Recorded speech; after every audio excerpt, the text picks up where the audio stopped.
Olá, povo de Deus, 32º domingo do tempo comum, 10 de novembro de 2024. A nossa reflexão de hoje é a partir de 1º livro dos Reis, 17, de 10 a 16, Hebreus 9, de 24 a 28 e Marcos 12, de 38 a 44. Naqueles dias, Elias pôs-se a caminho e foi para Sarepta. Ao chegar à porta da cidade, viu uma viúva apanhando lenha. Ele chamou-a e disse: "Por favor, traz-me um pouco de água numa vasilha para eu beber."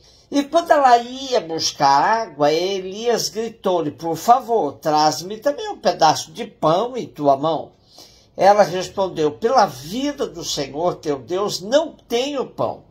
Só tenho um punhado de farinha numa vasilha e um pouco de azeite na jarra. Eu estava apanhando 2 pedaços de lenha a fim de preparar esse resto para mim e meu filho, para comermos e depois esperar a morte." Elias replicou-lhe: "Não te preocupes. Vai e faze como disseste. Mas primeiro prepara-me com isso um pãozinho e traze-o.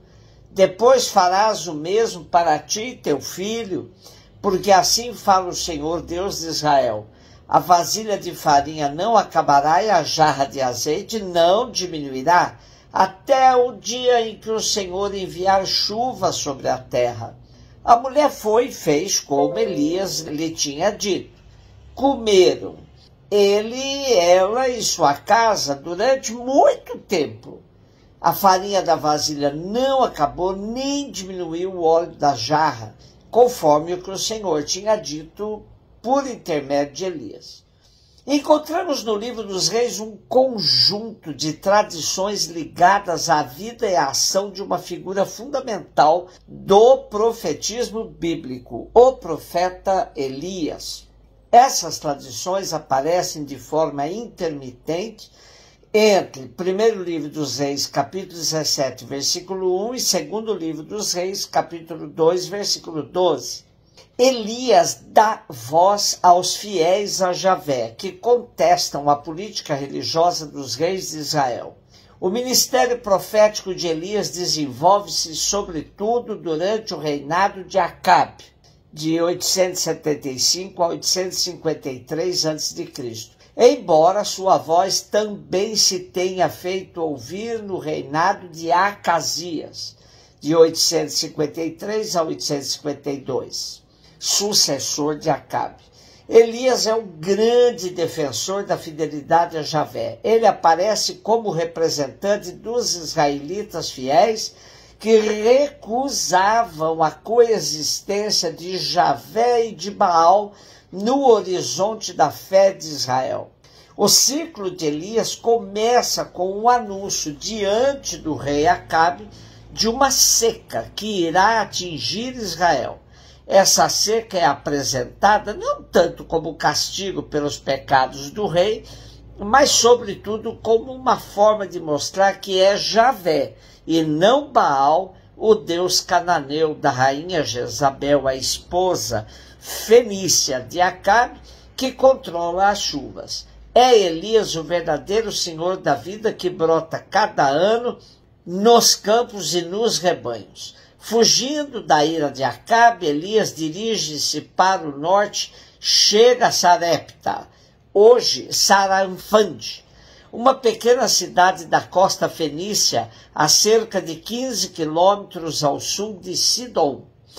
E é aí que o nosso texto nos situa. O milagre realizado por Elias revela que Javé também age fora das fronteiras de Israel e relativizando a ideologia de povo eleito.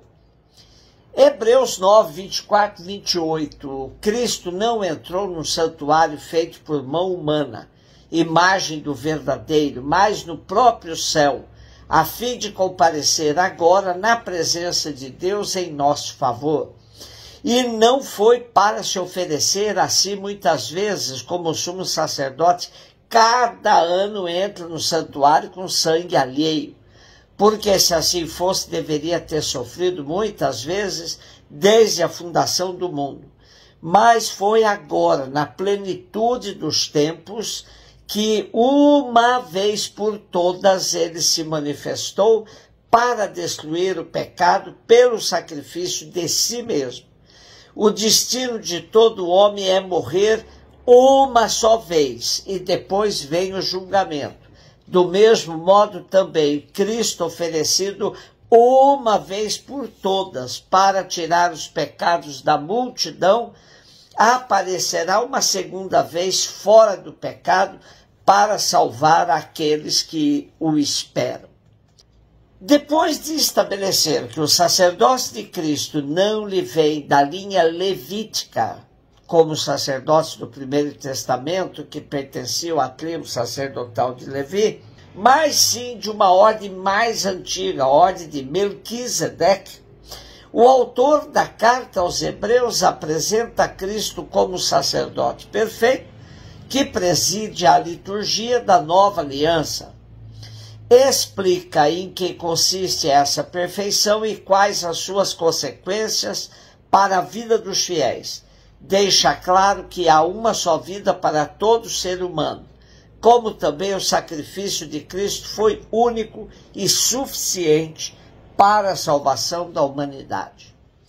Marcos 12, 38 e 44, Jesus dizia no seu ensinamento à multidão: tomai cuidado com os doutores da lei. Eles gostam de andar com roupas vistosas, de ser cumprimentados nas praças públicas, gostam das primeiras cadeiras nas sinagogas e dos melhores lugares nos banquetes.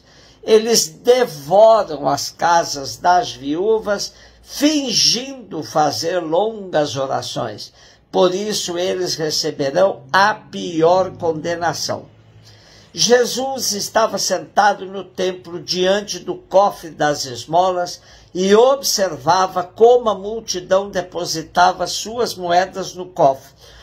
Muitos ricos depositavam grandes quantias. Então chegou uma pobre viúva que deu 2 pequenas moedas que não valiam quase nada. Jesus chamou os discípulos e disse: em verdade vos digo, essa pobre viúva deu mais do que todos os outros que ofereceram esmolas. Todos deram do que tinham de sobra, enquanto ela, na sua pobreza, ofereceu tudo aquilo que possuía para viver.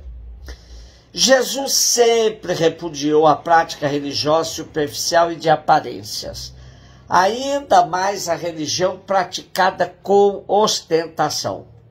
Uma prática religiosa hipócrita leva o fiel a se contentar com os cumprimentos e tapinhas nas costas. A religião usada para buscar prestígio é fortemente condenada por Jesus. O biblista Luiz Alonso Shekel comenta da seguinte maneira nossa perícope de hoje. À maneira de conclusão, o narrador reúne algumas críticas contra autoridades corruptas. É o que fizeram inúmeras vezes os profetas. Os letrados e doutores arrogavam-se numa autoridade superior e exerciam influência dominante entre o povo. Isso deixa clara a gravidade da denúncia.